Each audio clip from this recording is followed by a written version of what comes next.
Hey guys, I hope you're all well. Long time no see, no hear, no video. I cleaned the bike today, as you can tell. It looks fantastic.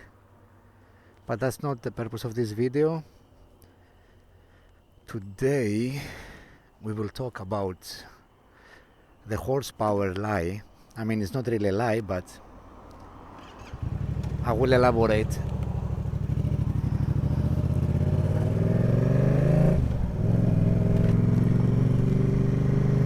I hope you can hear me well. It's a bit loud in here, in my helmet.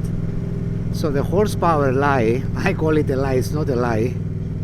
When you check any bike's, spec sheet, it says this bike has, for example, 75 horsepower at 9,000 RPMs, rounds per minute.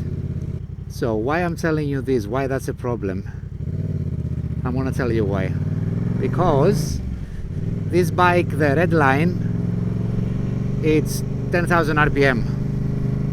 Some bikes, they have a peak power in, let's say, 9,000, but they can go up to 12,000 or so. Now those ones, they have like different engines, 3 cylinders, 4 cylinders, which we will also touch. It's a good subject for today. It's a lovely day, slightly overcast, but it's really warm. So yeah, we're gonna have the time to talk about this.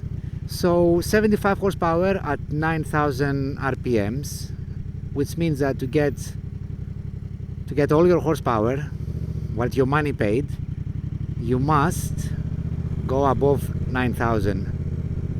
Now I'm going 2,000 on first gear.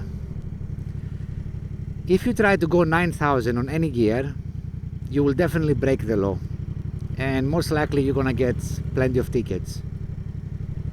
I'm only saying that in case you want to buy, let's say, a nice bike and you can see it has like 90 horsepower.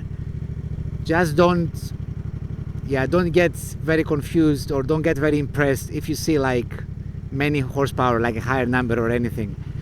Just check where the power, what is the peak, basically, the peak power.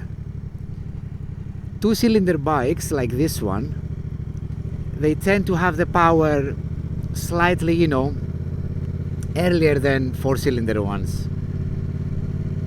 Now the thing is, 2-cylinder bikes, I think they are perfect for the city, especially for London, but I don't think so they are great for long travels or motorway.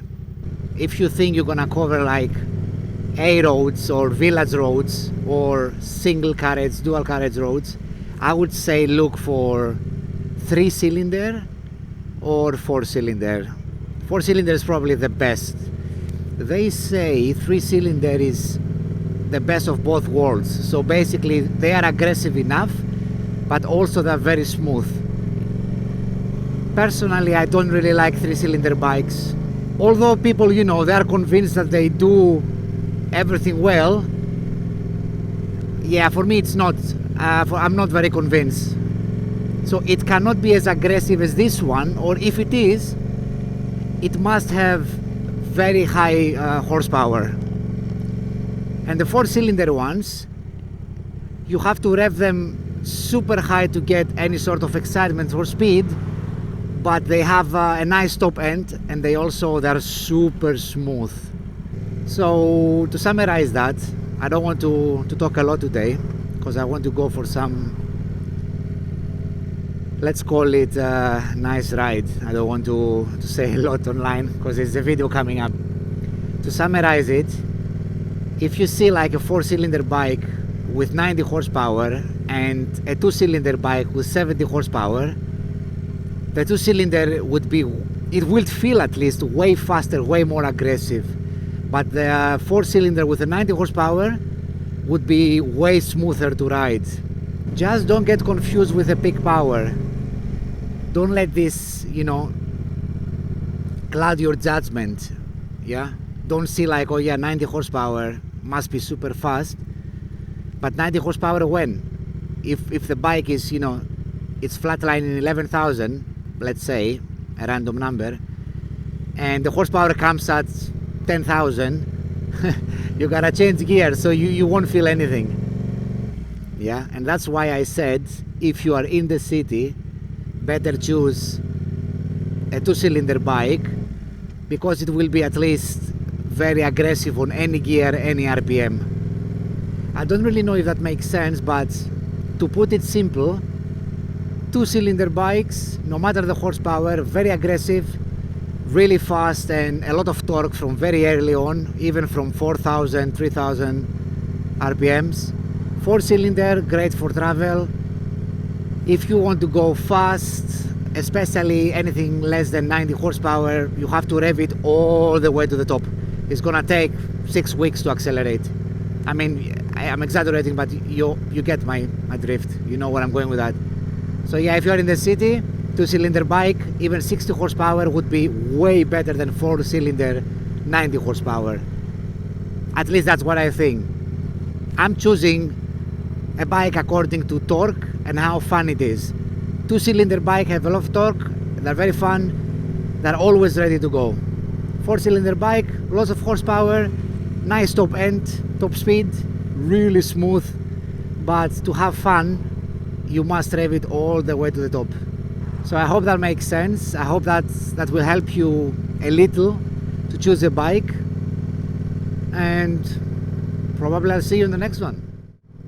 Now, to finish this video in a nice way, let's hear some 2-cylinder exhaust goodness.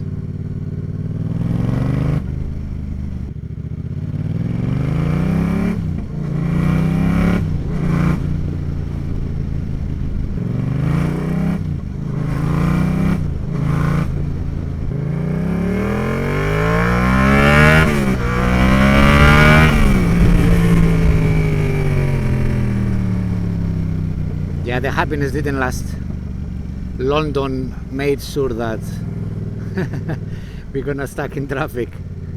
At least most of these drivers, they respect and they open, you know, because they know there is no reason for me to stay in traffic, right?